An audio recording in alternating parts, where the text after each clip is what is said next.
tudo é para a glória de Deus. Amém. Abra sua Bíblia no Evangelho de Marcos, capítulo 9. Nós vamos ler os versículos 9 e 10.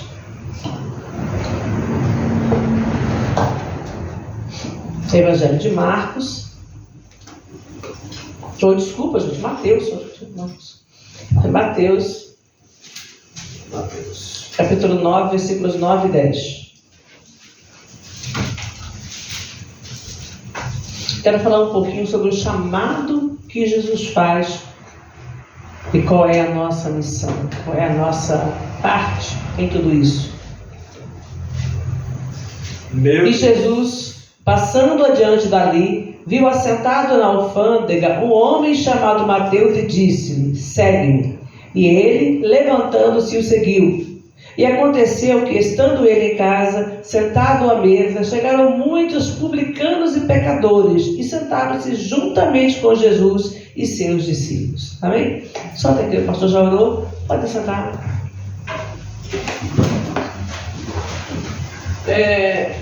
Nós sabemos que se estamos hoje na presença do Senhor foi porque Ele nos chamou. Amém? Você tem alguma dúvida disso? Alguém aí acha que não, eu sou porque eu escolhi.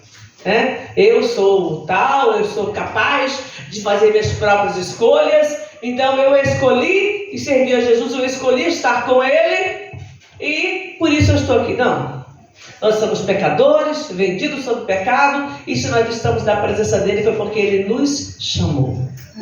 Ele enviou o seu Espírito para falar aos nossos corações e nos despertar para si.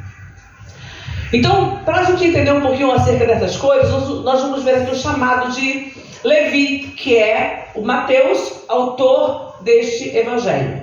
Tá? Entre os 4 evangelhos que nós temos, só 2 eram discípulos, que é o primeiro e o último, Mateus e João. Lucas e Marcos não estavam entre os apóstolos. Marcos provavelmente era um dos discípulos próximos.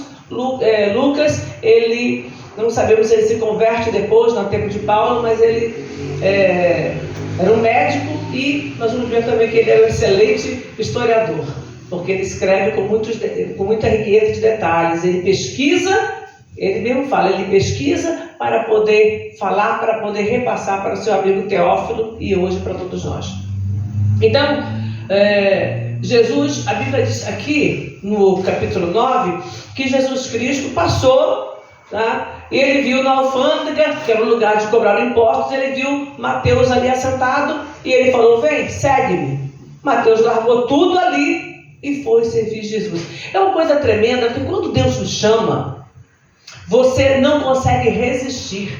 Amém. Eu estava conversando hoje com o pastor Alcântara e falando sobre isso, que quando Deus me chamou foi uma coisa tão forte que não dava para você resistir. Não tem como você imaginar a possibilidade de desobedecer. Sabe quando você está em algum lugar e você ouve uma voz de comando tão forte que você vai automaticamente, depois você fala: por que eu fui? Meu Deus. Porque às vezes a voz de comando é boa para coisas boas e às vezes a voz de comando é ruim para coisas ruins. Amizades, para fazer coisa errada. E você de repente vai e faz, você não consegue resistir àquela voz. Então, quando Jesus passa e fala com Mateus: vem, segue-me. Mateus, opa, larga ali o dinheiro, né? Porque ele cobrava impostos, tinha ali as prestações de contas, certamente ele deveria ter alguém com ele, largou tudo e foi seguir a Jesus. Agora, um detalhe interessante é que ele não é o primeiro. Tá? E certamente não foi chamado também no mesmo dia que Pedro, Tiago, João e André. Eles foram chamados no outro momento. Bem provável até que pode ser ter sido no mesmo dia ou não, porque João era discípulo de João Batista, João e André eram discípulos de João Batista, e depois eles passam a ir com Jesus, e André busca o irmão dele, João busca o irmão dele, e fica todo mundo ali servindo ao Senhor. Então, provavelmente esses 4, pelo que a gente vê no Evangelho de Mateus e no Evangelho de João, eles foram os primeiros. Lucas também narra sempre eles como primeiros. Então ele chama 4, presta atenção nisso que eu vou falar, ele chama 4 homens. Os 4 eram pescadores. Passa um tempo, ele começa a chamar outros. A gente não sabe dizer quanto tempo, uma semana, alguns dias, uns meses, a gente não sabe precisar dessas coisas. Mas depois, de um tempo, ele vai lá e chama outros. Agora, tem um outro detalhe que é importante, que daqui a pouquinho a gente vai falar sobre isso. Sobre esse chamado que ele faz aos discípulos. Mas vamos lá. Uma coisa, abra aí Efésios 2:8.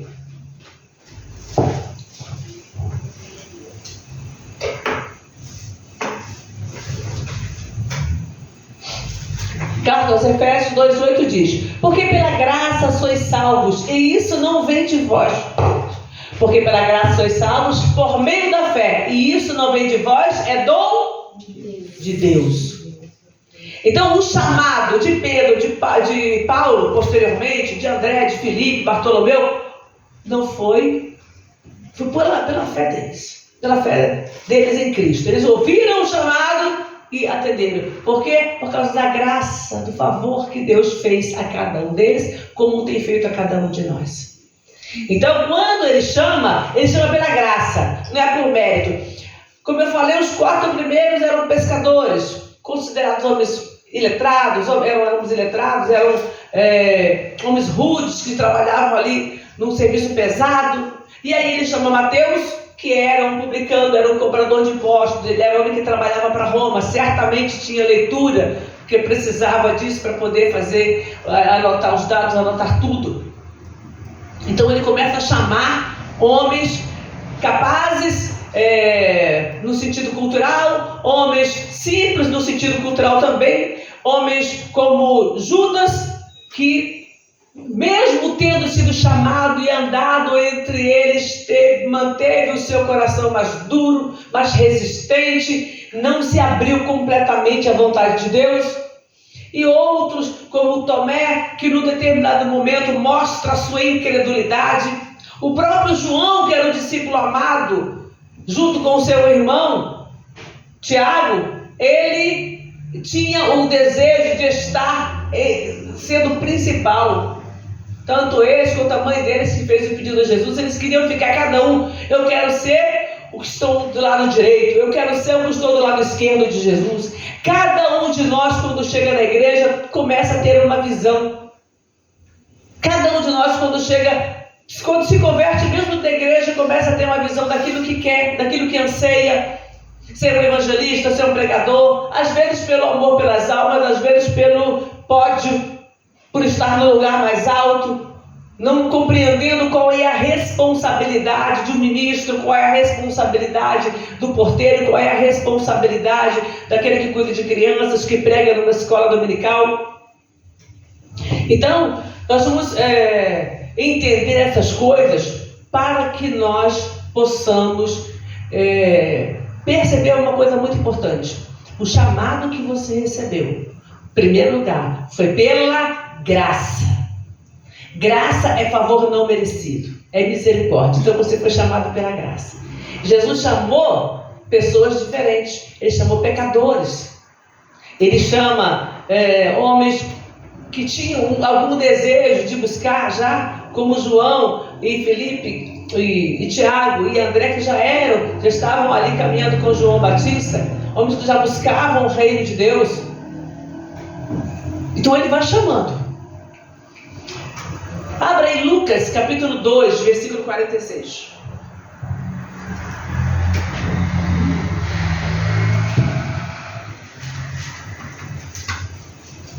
Nós vamos ler o 46 e o 47.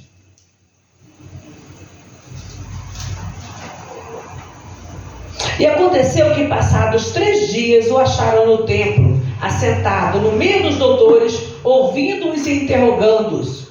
E todos os que o ouviam admiravam de sua inteligência, a sua inteligência e as respostas. Jesus tinha mais ou menos quantos anos aqui? Alguém lembra? 12 anos. 12 anos. Um adolescente. Ele tinha ido com seus pais a Jerusalém para adorar, estava voltando para sua cidade e ele se detém no templo. E ali ele começa, os doutores ali da lei, que eles tinham esse hábito de se reunir, eles têm até hoje esse hábito de se reunir e questionar, e investigar e estudar as coisas de Deus. É como um seminário permanente para o judeu. E aí, ali, ele começa a interrogar, ouvindo e interrogando-os. Ele ouve o que eles falam e ele os interroga para ver se eles realmente sabiam e conheciam a palavra. Então, quando Jesus começa o seu ministério, lá depois, por volta dos 30 anos, ele já tinha um histórico de estar buscando e cuidando das coisas de Deus. Então, o que despertou o ministério de Jesus não foram agora eu tenho um monte de seguidores, eu agora tenho 12 apóstolos, eu tenho mais alguns discípulos aqui ao meu redor e eu vou poder fazer a obra porque eu tenho alguém para me dar suporte. Essa não foi a realidade de Jesus. Com 12 anos ele já estava no templo, interrogando e ouvindo o que os mestres da lei tinham a dizer. Mais um texto aí para a gente compreender isso. Capítulo 4, nem mesmo em Lucas, capítulo 4, versículos 14 e 30.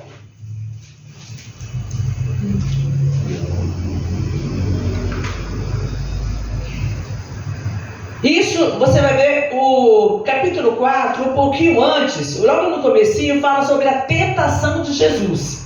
Tá? Ele tinha acabado de ser batizado, foi levado para ser tentado. Quando acaba a tentação, depois aparece aqui, então, pela virtude do Espírito, ele foi levado pelo Espírito para ser tentado e pela virtude do Espírito, ele volta para Galileia.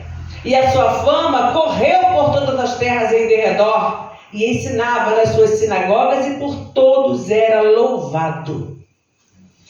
Lá no finalzinho a gente vai ver, no versículo 29, que eles expulsam Jesus da cidade e o levam para um lugar alto com o intuito de derrubá-lo de lá e matá-lo. Já começa aí.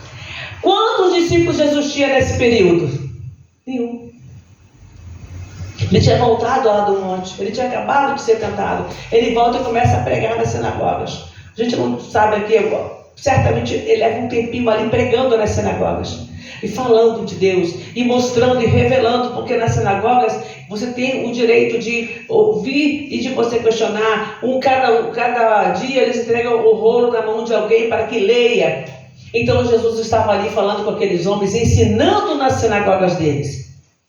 Então o ministério de Jesus, ele não começa com os 12 apóstolos.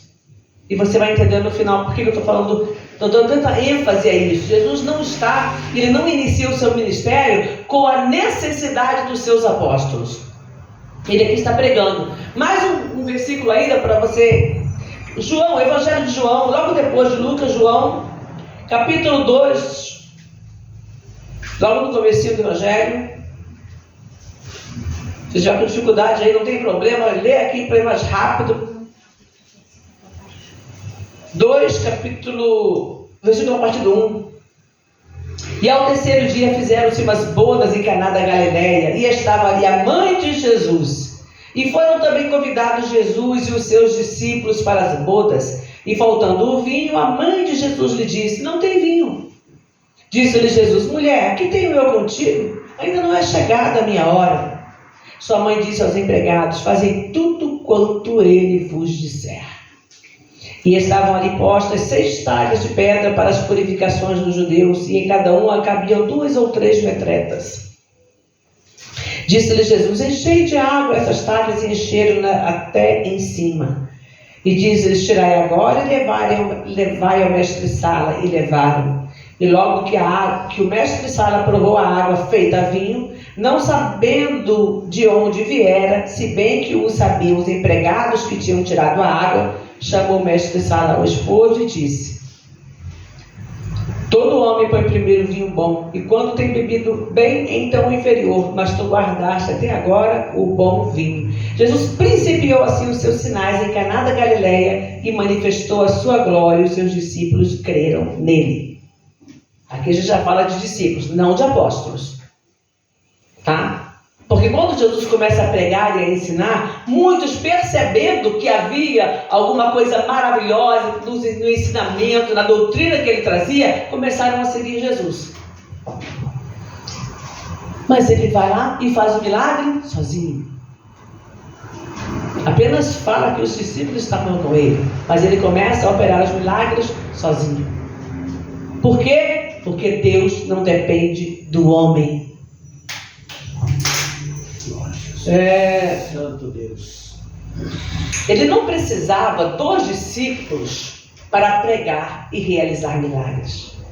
Mas os discípulos precisavam e muito de andar com Jesus, para aprender com ele, para aprender dele tantas coisas. A própria comunhão que eles teriam entre eles, a crer no Pai, a perceber que ele era de fato Filho de Deus.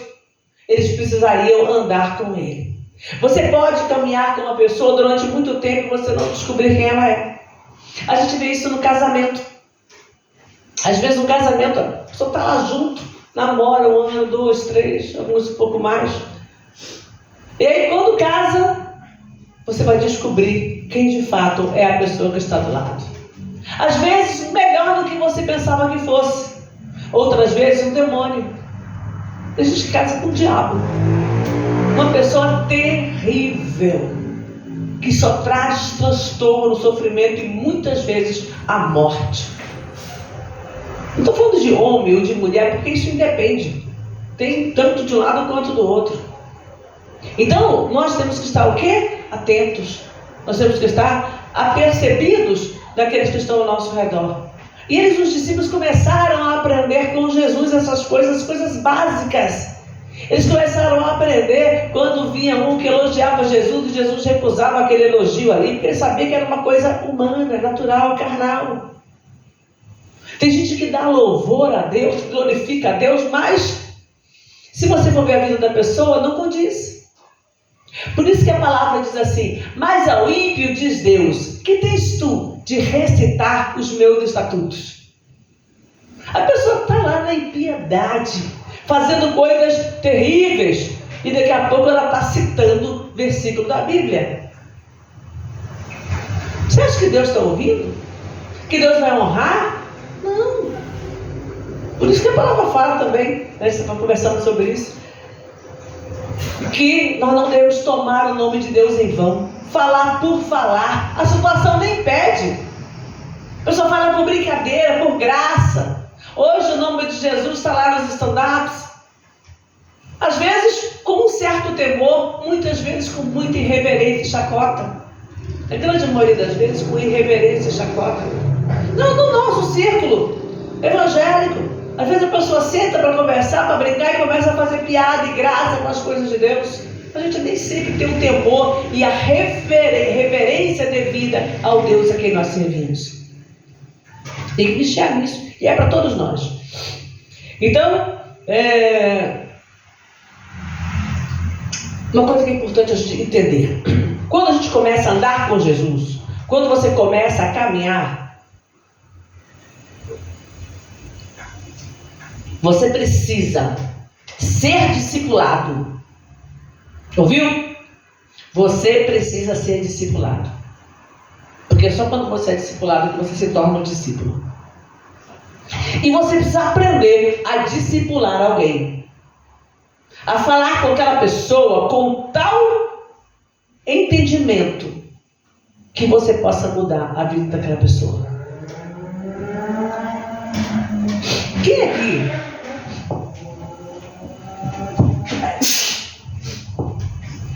Quem aqui já discipulou, já teve o privilégio de discipular alguém? De fazer com que a pessoa se achegasse a Jesus e começasse a compreender um pouquinho acerca do Evangelho. Vamos lá. Ok? Não precisa levantar a cabeça não, levantar o braço não. Mas eu quero que você reflita. Você já teve a possibilidade, a oportunidade vocês teve. Todo mundo, todos nós já tivemos. Mas você já conseguiu aproveitar a oportunidade e discipular uma pessoa? Sentar com essa pessoa e falar das coisas de Deus de tal maneira que a pessoa tenha aprendido a temer a Deus? Porque Jesus ele fala, ide e fazer discípulos. Jesus fez discípulos. Os seus discípulos fizeram discípulos. E nós, quantos discípulos nós temos feito para o Senhor? Quantas pessoas que através da palavra que saiu dos nossos lábios estão hoje não somente vivendo a graça, mas também discipulando outros? Então todos nós precisamos ser discipulados e precisamos fazer discípulos. Nós também somos ajudados. Quando você chega na igreja, você é ajudado. Alguém, né, te guia pela mão, te orienta, te abençoa. E você também precisa aprender a estender a mão. Por que isso é tão importante? Tem pessoas que elas se convertem, mas elas daqui a pouco dão uma bambeada. Às vezes você não tem a capacidade para discipular, para sentar e discipular, mas você pode ir lá estender a mão àquela pessoa. Seja na área financeira, seja na área espiritual, seja na área emocional, essa pessoa está tombada. Uma mulher chega na igreja arrasada por causa de um casamento decadente. E ela de repente não tem nem forças para poder se manter de pé. Aí você vai lá e apoia, e ajuda, e dá uma força, e liga, e vai na casa, e chama, e conversa, até que a pessoa comece a ter forças. É o que a Bíblia diz lá, que nós devemos fortalecer as mãos fracas e os joelhos trementes. Então eu tenho que ter esse entendimento, essa capacidade, para que eu possa de verdade ajudar alguém. Uma outra coisa importante que os discípulos aprenderam andando juntos: o trabalho de equipe. Todos nós precisamos aprender a trabalhar em equipe. O trabalho sozinho, ele é muito solitário. Quando a gente está na escola, eu passei por isso, eu acredito que muitos aqui passaram por isso, eu tive que fazer muito trabalho em grupo. Primeiro grau, segundo grau, muito trabalho em grupo. Às vezes eu tinha que ir para a casa de um e às vezes da casa do outro, às vezes se reunia no colégio, nos intervalos de aula, para fazer trabalho de equipe.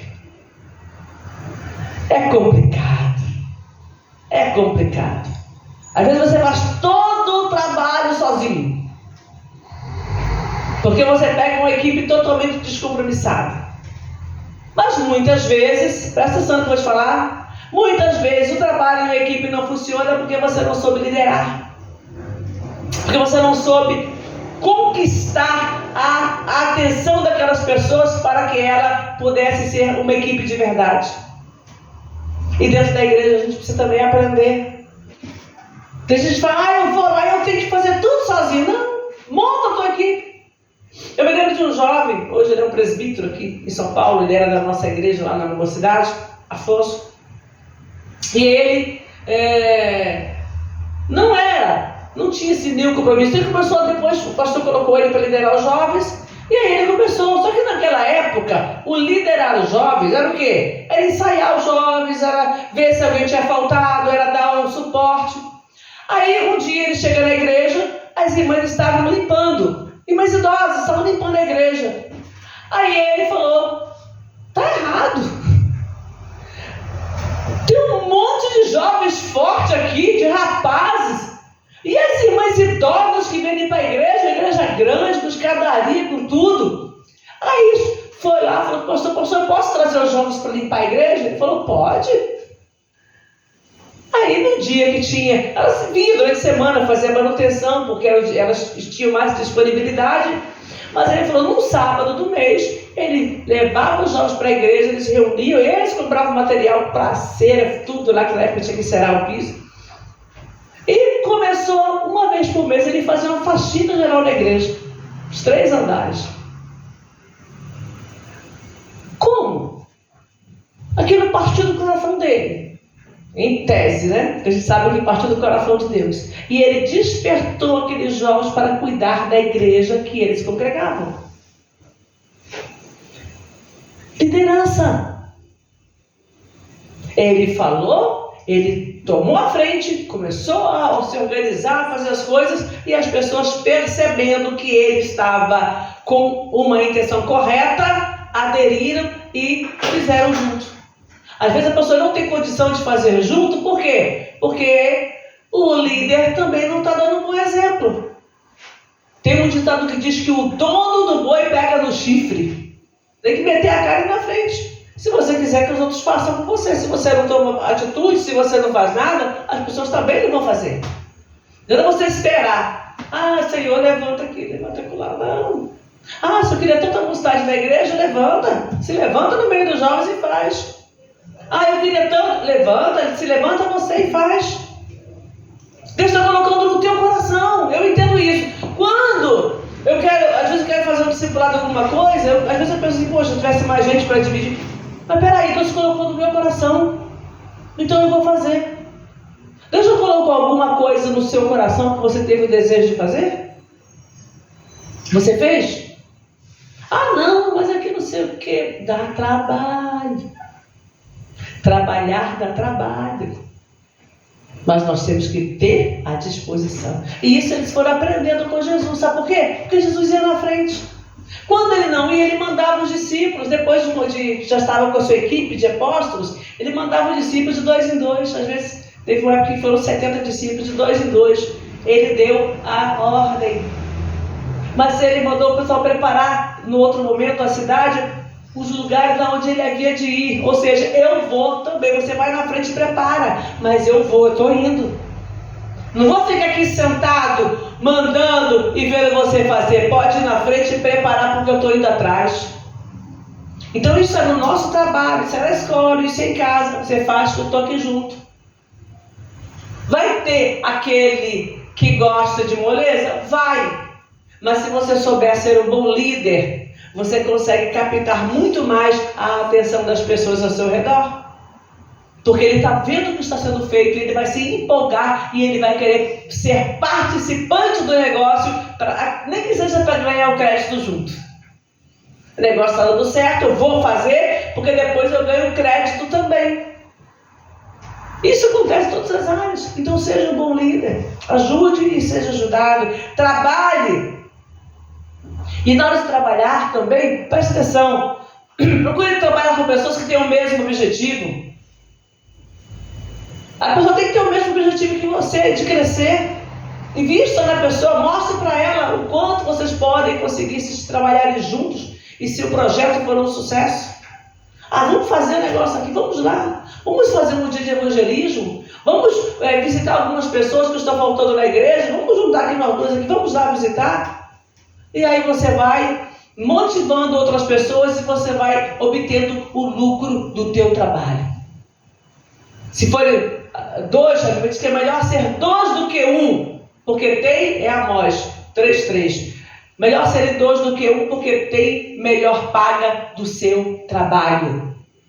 Então, vamos trabalhar juntos para que as coisas aconteçam, para que o resultado seja maior. Se um só estiver trabalhando, não tem resultado, tem um resultado menor. Mas com vários trabalhando, o resultado aumenta.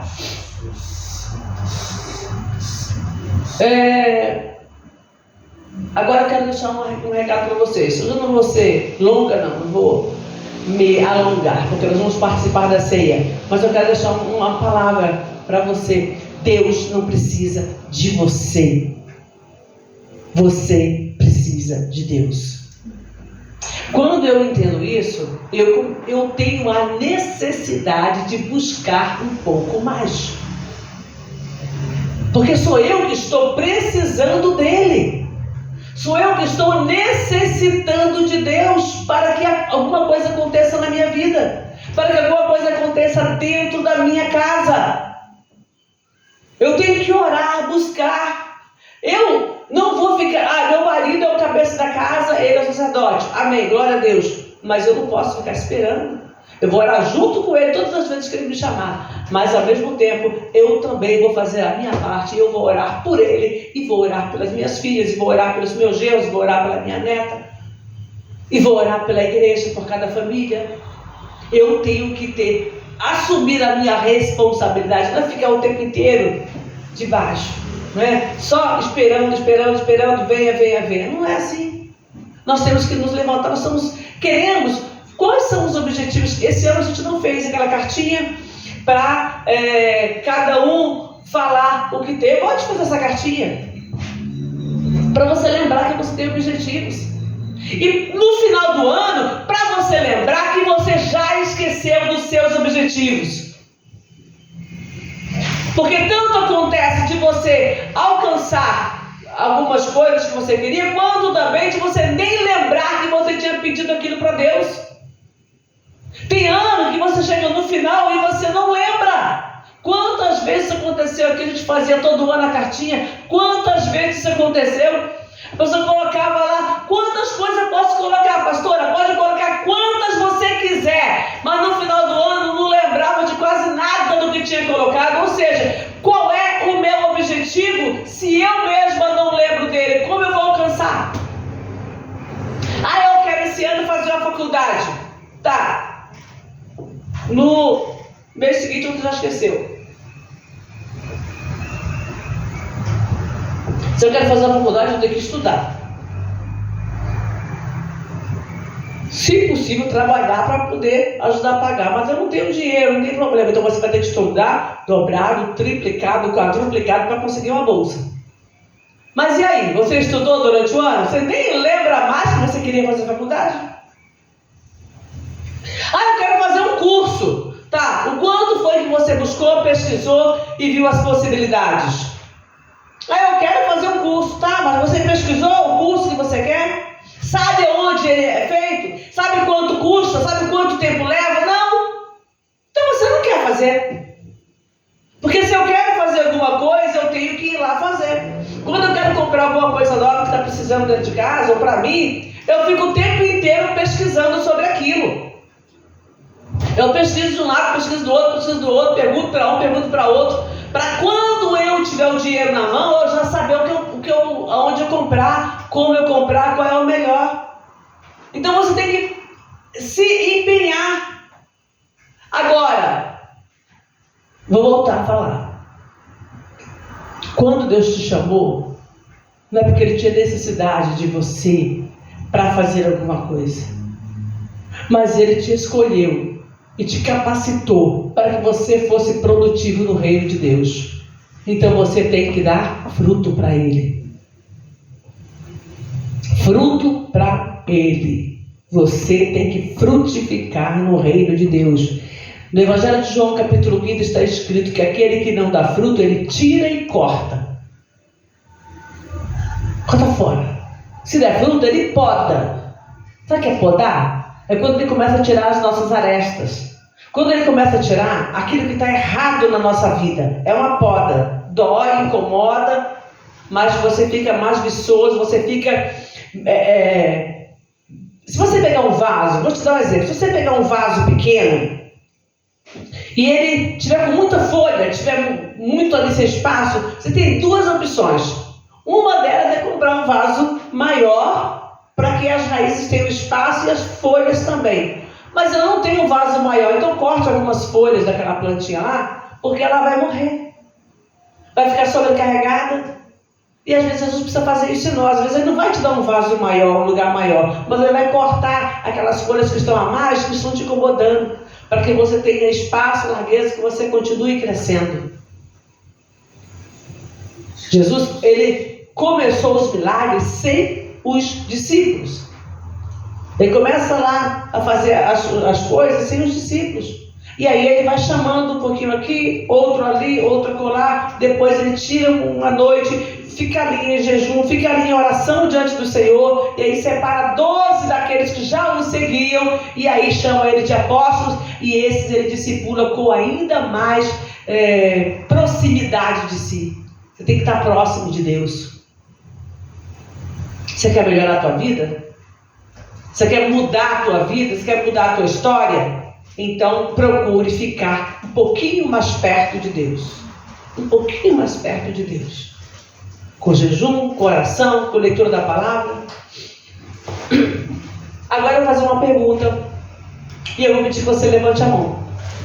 Olha para mim. Vou fazer uma pergunta e vou pedir que você levante a mão. Quem está nesse momento em leitura bíblica? Não sei se começou agora, começou antes, começou depois. Quem está em leitura bíblica? Nem todos. Vamos então ler. Pastor, eu não tenho paciência, não tenho tempo, não sei o que, eu não sei ler direito. Tem áudio. Coloca o áudio na sua... Eu mostrei para as irmãs outro dia aqui. Você tem o áudio na Bíblia. Até baixei para a irmã que estava querendo ali, baixei o aplicativo da Bíblia no celular, para que você pode ouvir, tá? Se quiser, eu te ajudo a baixar o aplicativo da Bíblia. Minhas filhas pedem o irmão aí a baixar o aplicativo da Bíblia e ouça. Eu tenho dificuldade, não tenho tempo. Tá bom, vai para o trabalho ouvindo áudio, vai ouvindo a palavra, vai e volta. Só nesse tempo aí você já ganhou, já leu quantos? Eu lembro que você fazia bastante isso. O Renê também me falou que fazia. Eu já acompanhei todinha pelo celular, ali todinha. Todinha pelo celular, só no áudio. Só no áudio. Acompanhando, eu abro, vou acompanhando a leitura e fico no áudio. Então, mais ou menos quanto tempo? Porque varia muito o tamanho dos capítulos, mas o tamanho médio, você acha que da sua casa até o trabalho, quantos capítulos? 5 capítulos. 5 capítulos, você lembra? E se não, eu uso todos. Depois acaba muita coisa, não foi, mas foi 5 capítulos. Eu cheguei assim, desse jeito, deu menos de 1 ano a leitura. Menos de 1 ano, então realmente é menos, porque são 4 capítulos por ano. 4 capítulos você lê em 1 ano, você conseguiu emenda, e olha que você não vai todo dia para o trabalho, tem o final de semana, então só fazendo isso você conseguiu em menos de 1 ano. Olha que bênção! Olha que bênção! Também foi menos de 1 ano. Agora a pessoa diz assim, não pastor, mas eu não tenho como ler a Bíblia, mas tem celular. Põe o fone, vai para o trabalho, vai lavando louça, lavando roupa dentro de casa, com fone de ouvido ali, ó. Prende o celular aqui e vai ouvindo a palavra. Então todos nós podemos. Porque eu tenho que entender esse princípio. Deus chamou discípulos, eles continuaram o trabalho, mas quem precisava um do outro mais eram os discípulos. Jesus usou aqueles homens que se disponibilizaram, que aceitaram o chamado, que atenderam ao chamado, mas eram eles que precisavam de Jesus. Então é isso que eu quero que você entenda hoje. É você que precisa de Jesus. Então é você que precisa ir correndo até Jesus. E para ir correndo até Jesus, você precisa encontrá-lo na palavra. Examinar as Escrituras. Ler a cada dia. Ah, mas é difícil, pastor, eu tenho dificuldade, não tem problema. Você tem dificuldade de fazer muita coisa e você faz. E muitas vezes coisas desnecessárias, mas você faz. Nem precisava. E você dá um problema para a sua cabeça, mas você faz. Então, não deixe de ler a palavra. Tá? Ouça a palavra, escute a palavra, se dedique a ela, porque ela é que pode mudar a tua vida. Amém. Ela certamente vai mudar a tua vida. Então, a partir do momento que você começa a ler, você não vai entender tudo, né? Eu lembro a primeira vez que ele leu, ele fez, volta e meia, ele perguntava alguma coisa, tinha alguma dúvida, tem que perguntar mesmo. Tem que perguntar, eu não estou entendendo, eu vou perguntar.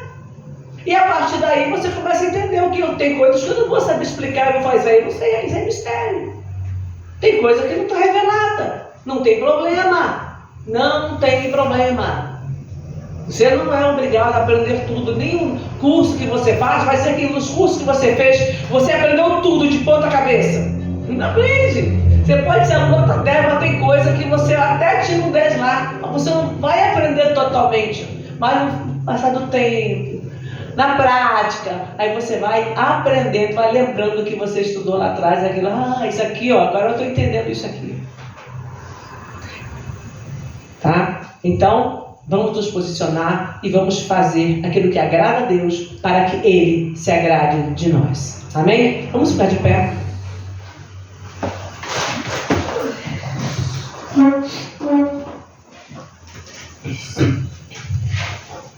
Querido e eterno Pai, no nome do nosso Senhor e Salvador Jesus Cristo, eu te louvo, Pai. Te louvo, ó Deus Todo-Poderoso, por aqueles, ó Pai, que levantaram as mãos, que estão, ó Senhor, ou já estão examinando as Escrituras. Obrigada por esse privilégio, por esta bênção de saber, ó Pai, que dentro deste rebanho, que dentro deste lugar, existem pessoas que estão comprometidas e desejosas de aprender a Tua Palavra.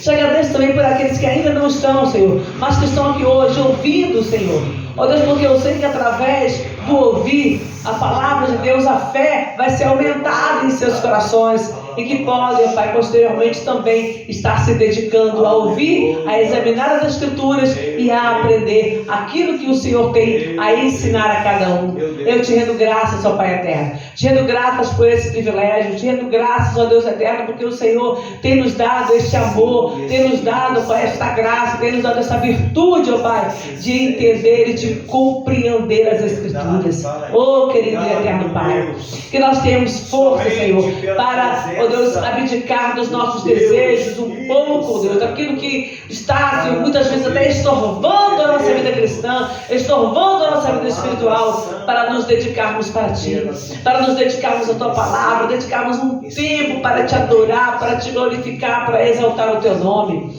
Obrigada, meu Pai, por tudo que o Senhor tem feito, por tudo que o Senhor irá de fazer no nosso meio, Pai.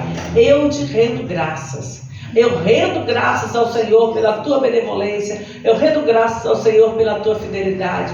Eu rendo graças a Ti, ó Deus Todo-Poderoso, pela fidelidade do Senhor para conosco, que não tem nos deixado faltar a palavra a cada dia. Eu rendo graças ao Senhor que não nos tem deixado, não tem retirado de nós o Teu Espírito. Eu rendo graças ao Senhor, meu Pai, porque o Senhor tem nos alimentado e nos sustentado, Pai.